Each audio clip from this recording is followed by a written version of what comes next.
the arena of the unbeaten. The galaxy had many wars, but it had only one place where those wars were decided without fleets, armies, or the destruction of worlds.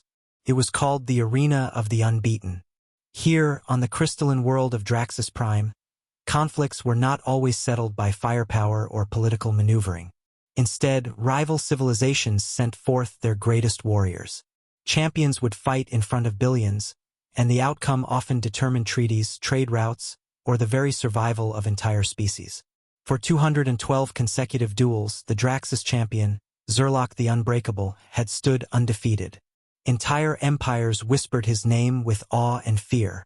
His strikes were said to crack armored vehicles. His skin was as dense as obsidian plates. His claws, sharp enough to shear through ship-grade alloys, gleamed under the arena's lights like blackened steel. Zerlok did not win with tricks or speed. He won with inevitability. He absorbed the blows of his enemies, let them exhaust themselves, and then crushed them with a final, devastating strike. And tonight, the galaxy had gathered again to see him fight. The hook. The announcer's voice boomed across the crystalline coliseum, amplified by alien technology that rattled bones. The Council of Nine brings forth the next challenger to face Zerlok the Unbreakable, a warrior from a backwater world, untested in the arena, from the planet called Earth. The audience roared not with excitement, but with laughter. Earth, a primitive little sphere orbiting a yellow star. Its people were known more for their stubborn survival on a hostile world than for military dominance. Humans had no towering fleets, no psionic mastery, no genetic augmentations that rivaled the titans of the galaxy. Their species wasn't even old enough to be taken seriously by the great empires. The spectators jeered, hissing and barking in languages that dripped with scorn. And yet, from the shadows of the tunnel, a figure walked forward. The human, the entrance. He was not clad in shimmering armor. No bioenhancements ran through his veins. His weapons were simple. Gloves wrapped around his fists, boots laced tight, a mouthguard clenched between his teeth. His name was Marcus Hale. At first glance, he looked small, too small, compared to the Draxus Titan who awaited him. But his eyes were sharp, steady, unblinking. The Draxus laughed when he saw him. A child? The council sends me a child. Marcus didn't respond. He stepped into the arena's center, rolled his shoulders, and bounced lightly on his toes. His hands were up. His stance was calm. The bell had not yet rung, and yet the air was thick with tension. The mockery. The spectators leaned forward, hungry for blood. They had seen this before. Many had traveled across sectors just to watch Zerlok annihilate another fool. The betting pools were already closed. No one wagered on the human. The council members themselves shook their heads. Some wondered aloud why Earth had chosen to send such a fragile representative. Others speculated it was a desperate attempt at recognition, a show of defiance before inevitable humiliation. The human will not last 10 seconds, one alien dignitary muttered, his mandibles clicking in amusement. The bell. A silence fell as the bell mechanism prepared to strike. It was a ceremonial sound, a deep resonant chime that echoed across the galaxy's broadcasts. When the hammer fell, it would signal the beginning of the duel. Zerlok leaned forward, flexing his claws. His fangs dripped with anticipation. Marcus inhaled deeply. His eyes narrowed. Every muscle in his body coiled like a compressed spring. The bell began to swing. Spike, the impossible. The first chime rang.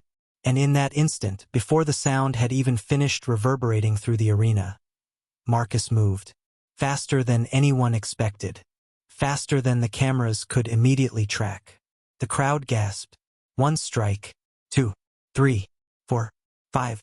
Each landed on Zerlok with the precision of a surgeon and the impact of a hammer. A rib cracked. A jaw snapped sideways. A knee buckled. The Draxus Titan's head whipped back. His colossal frame staggered. By the time the first bell chime had faded into silence, Marcus Hale had struck 5 times. And Zerlok, the unbreakable, the undefeated champion of 200 battles, was already falling. The dips silence before the roar. For the first time in centuries, the arena fell silent. Billions watched in disbelief. The crowd, so loud before, could not comprehend what they had just seen. The human stood in perfect stance, breathing slow, fists raised, eyes locked on his opponent. Zerlok groaned, his massive form struggling to rise, but his legs betrayed him. His claws scraped the arena floor, sparks flying, before his body crashed onto the crystalline surface with a thunderous crack. Unconscious, broken, defeated, the reaction, the silence cracked into chaos. Some screamed in denial, others cheered with manic joy, and still more demanded an explanation. Broadcasters replayed the footage in slow motion, over and over, each time showing the impossible. The human striking 5 times before the ceremonial bell had finished ringing. Council members leaned forward, their expressions twisting from scorn to unease. They had seen champions fall before, but never this way, never this fast, never to a human. The human speaks. Marcus knelt beside the unconscious Draxus Titan. For a moment he almost seemed to pity him. Then he stood, turned to the galaxy's cameras, and spoke in a calm, steady voice. On Earth, we don't wait for legends to finish their stories. We write our own. The crowd erupted, torn between awe and outrage. And in that moment, a new legend was born. The human had struck 5 times before the bell finished ringing. And nothing in the galaxy would ever be the same again. 5 strikes before the bell. The arena was not quiet. It was too quiet. Tens of thousands of aliens filled the vast amphitheater. Every eye, compound, glowing or slit-pupilled, locked on the lone figure who stood in the center of the pit. A man, a human. Nathan Cole's chest rose and fell in steady rhythm, his hands at his sides, his posture unervingly calm for someone who stood beneath banners that declared, "No champion has ever fallen." The Kargathi warlord, the reigning champion, loomed across from him, an armored colossus standing over 3 meters tall, its tusks curved like scythes, its 4 arms each ending in clawed gauntlets, every plate of its chitinous armor etched with the names of worlds it had conquered. The alien crowd expected a massacre. Nathan expected a fight. The bell of eternity. The announcer's voice boomed in a dozen languages. Once more, the champion stands. Let no pretender defile the sands. Today, a creature from the forgotten world called Earth dares enter. Witness his last breath. The crowd roared, their voices shaking the walls. The air thickened with the smell of ozone, oil, and blood. Then came the signal. A massive bell, carved from a fragment of a collapsed star, hung over the arena. Its toll marked the beginning of every duel. The sound was said to echo not just in the ears, but in the soul, a vibration that resonated through bones. As the hammer was raised, the crowd hushed. The bell swung forward, gong. The sound rolled like thunder. The Kargathi champion charged. 5 strikes, but Nathan moved first. The instant the first wave of sound touched the arena floor, Nathan stepped forward, faster than the alien could react. His body blurred, not with unnatural speed, but with the raw efficiency of a predator who had trained for this very heartbeat. Strike 1. A snap of his wrist, a knife hand to the alien's throat. Not to kill, not yet, but to jolt, to shock, to disrupt the rhythm of its charge. Strike 2. A pivot, elbow slamming into the champion's rib plate with a crack that rang louder than the bell. Strike 3. Nathan's foot drove into the back of the alien's knee. Armor buckled. The colossus faltered, roaring in disbelief. Strike 4. An open palm to the tusked face. Bone cracked, black ichor sprayed. The crowd gasped. Strike 5. The final blow, delivered before the last tremor of the bell faded, was a rising strike beneath the champion's chin, snapping its head back with a force that shook the arena floor. And then silence. The bell's echo died. The alien titan, undefeated for centuries, toppled like a felled mountain. The sand shuddered as it hit the ground. The crowd frozen. For a moment no one moved. Thousands of alien throats caught in disbelief, eyes wide, mandibles slack. The Kargathi warlord, their god of the pit, lay sprawled, limbs twitching, armor cracked, tusks shattered. The human hadn't just won. He had done it before the bell finished ringing. Gasps turned to chaos. Some aliens screamed in outrage, others chanted in awe, while a dozen recording drones zoomed in on Nathan, broadcasting the impossible moment across the galaxy. Nathan didn't raise his fists in victory. He simply stood, calm, his breathing steady. He knew what was coming next. The Lord's response. High above, in the royal box, the alien overlords of the Kargathi Confederacy stared in disbelief. Their empire had ruled by fear of this champion, this invincible beast who embodied their might. And now, in a span of 5 strikes, a single human had shattered that myth. "Kill him," hissed one of the lords. "No," said another, voice trembling. "Do you not see? If we kill him, he becomes legend. Already he is legend.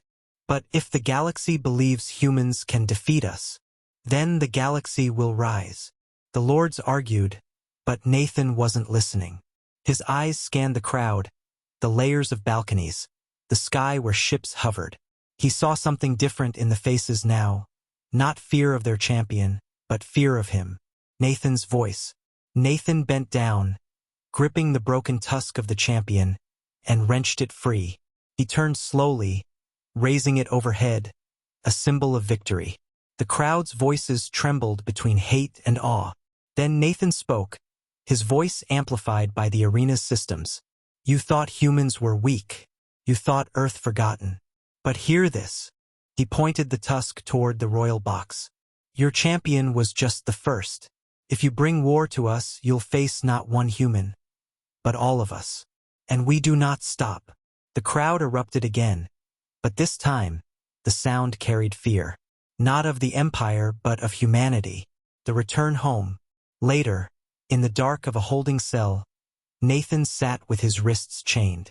The lords hadn't killed him, yet. He knew why. The galaxy was already buzzing with the broadcast, the image of him standing over the fallen champion. Killing him now would not erase the truth. A shadow entered his cell. It wasn't a guard. It was a whisper of movement, a figure cloaked in darkness. The hood pulled back, and Nathan saw another human. A woman, eyes sharp, scars tracing her cheek. "You did well," she said. "You watched?" Nathan asked. "Everyone did. And now they're listening." She leaned closer, voice low, fierce. "The galaxy thought Earth was broken, forgotten. But tonight you reminded them who we are. You lit the fire. Now we carry it back. The galaxy trembles." When the news spread, it was unstoppable. Worlds long oppressed by the Kargathi cheered in secret. Slave races whispered the story of the human who struck 5 times before the bell finished ringing.